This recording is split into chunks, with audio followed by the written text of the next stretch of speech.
The sun is going down and you have nowhere to lock the door. No walls. No latch. No porch light. Just open ground, tall grass, and the sound of something moving in it. For most of human history, this was every single night. Not a scary story. Not a survival show. Just Tuesday. Long before your ancestors controlled fire, the African savanna after dark belonged to lions, leopards, hyenas, and saber-toothed cats built to see in the dark far better than any human eye. And your ancestors were not the biggest, fastest, or strongest thing out there. Not even close. So how did a slow, clawless, night-blind primate survive millions of years of that? The answer is not what you would expect. It was not toughness. It was strategy. Think about the raw numbers for a moment. A leopard can see roughly 6 times better in low light than you can. A lion can sprint faster over short distances than any human who has ever lived, prehistoric or Olympic. Hyenas hunt in coordinated packs, communicating through calls that can travel for miles across open ground. Every single physical advantage in a nighttime confrontation belonged to something else. Your ancestors brought none of that to the table. What they brought instead was cooperation, memory, and the ability to plan for a threat that hadn't arrived yet. Start with where they slept. Chimpanzees, one of our closest living relatives, build a fresh nest in the treetops almost every single night. Height was safety. A leopard could climb, but slower, louder, and with far less certainty of a meal worth the risk. Early hominins likely did the same for a very long time. Sleep low, sleep vulnerable. Sleep high, sleep another day. But trees only work if you are small enough, and light enough, and your ankles are still built for climbing. As your ancestors' bodies changed, growing taller, walking further, trading tree-built anatomy for ground-built endurance, that option started closing. Which meant something had to replace it. There's a gap in this story that anthropologists still debate. Between the last tree nest and the first controlled fire stretches a long, dangerous window, possibly hundreds of thousands of years, where your ancestors were neither fully arboreal nor fully protected. Some researchers believe this period is exactly when group behavior became less of a preference and more of a requirement for survival. A lone hominin on open ground at night was, in almost every practical sense, already dead. A hominin surrounded by 20 others, all able to see, hear, and react, had a fighting chance. Numbers didn't just offer comfort. They offered actual, measurable protection, more eyes scanning the dark, more ears catching the wrong kind of silence, more bodies between a predator and any single vulnerable sleeper.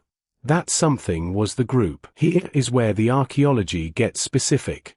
At Wonderwerk Cave in South Africa, researchers Francesco Berna and Michael Chazen found burned bone fragments and ash remains dating back roughly 1 million years, some of the earliest solid evidence anywhere on Earth of controlled fire use by early humans. Not campfire romance. A tool. A weapon with no blade.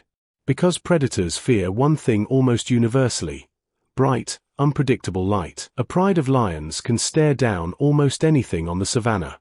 Fire, they avoid. Once fire entered the picture, everything about the night changed. Sleep did not need a tree anymore. It needed a flame, and eyes to watch it. This is where a different kind of evidence comes in.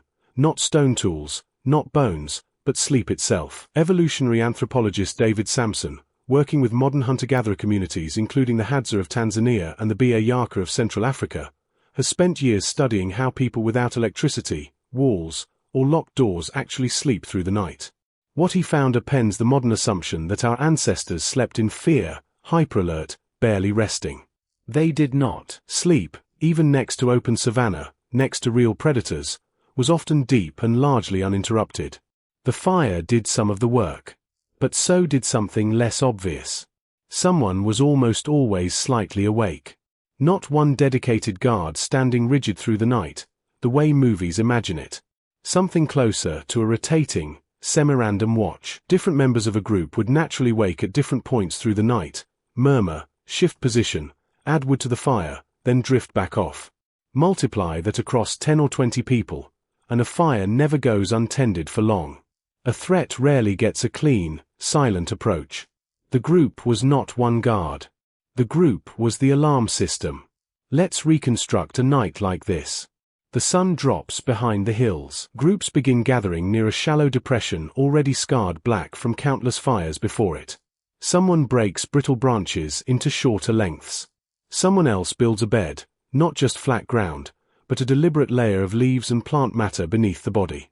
That detail is not guesswork. At Sibudu Cave in South Africa, archaeologist Lynn Wadley uncovered bedding roughly 77,000 years old, built from soft plant material layered on the cave floor, some of it identified as Cryptocarya woodii, a leaf species that naturally repels mosquitoes when crushed.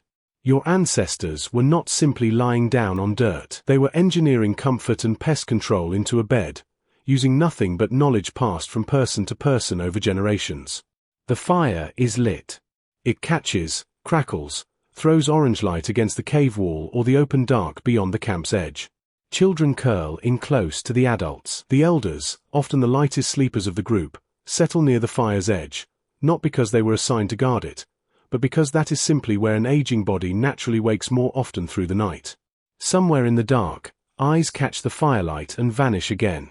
A hyena, testing the boundary, deciding the risk isn't worth it tonight. Nobody screams. Nobody bolts upright. The fire gets fed. The group drifts back into sleep. Morning comes, and everyone is still there. This pattern repeats itself with almost no variation, night after night, generation after generation. Not because anyone wrote it down as a rule. Because the groups who didn't do it, who let fires die out, who slept scattered and isolated, who ignored the low growl at the tree line, simply didn't get the chance to pass anything down at all. What looks to us now like ritual or routine was, at the time, closer to a filter. Only the behaviors that kept people alive through enough nights survived long enough to become habit, then culture, then instinct. Now here is the twist. The part that flips everything you probably assumed walking into this video. You would think a species facing nightly predation, with no walls, no weapons stronger than sharpened wood, would sleep in a state of constant terror. Fragmented. Anxious. Barely resting. That is the modern intuition, because we associate darkness and vulnerability with insomnia. The opposite appears to be true. Samson's research suggests that Hadza and BaYaka sleep patterns, groups still living in environments with real, present predators, actually show fewer signs of chronic sleep anxiety than populations in modern industrialized cities. Fewer reported instances of insomnia. Less time spent lying awake, mind racing. The predators were real.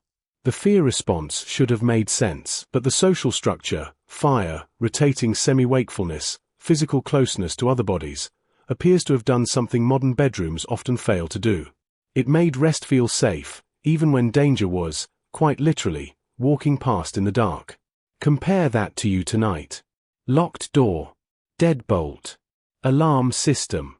No lion has threatened your street in recorded history, and yet insomnia affects a significant share of adults in industrialized nations, year after year, decade after decade. We removed almost every physical threat from the bedroom, and somehow made it harder to fully switch off. It's worth sitting with how counterintuitive that actually is. We tend to assume danger and rest can't coexist, that a body only relaxes fully once every threat has been removed. But your ancestors never lived in a threat-free world. Not once. Not for a single generation.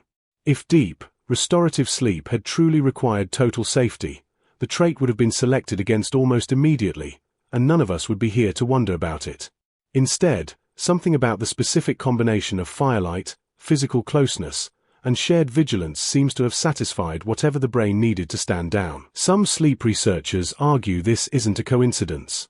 Humans may be wired to sleep best not in isolated silence behind a locked door, but in the presence of other breathing, moving people, with a source of light and warmth nearby, and a background hum of the group that says, quietly, someone else is watching too. Strip that away, put a single body alone in a dark, silent room, and the ancient parts of the brain that once listened for danger in the dark may still be listening.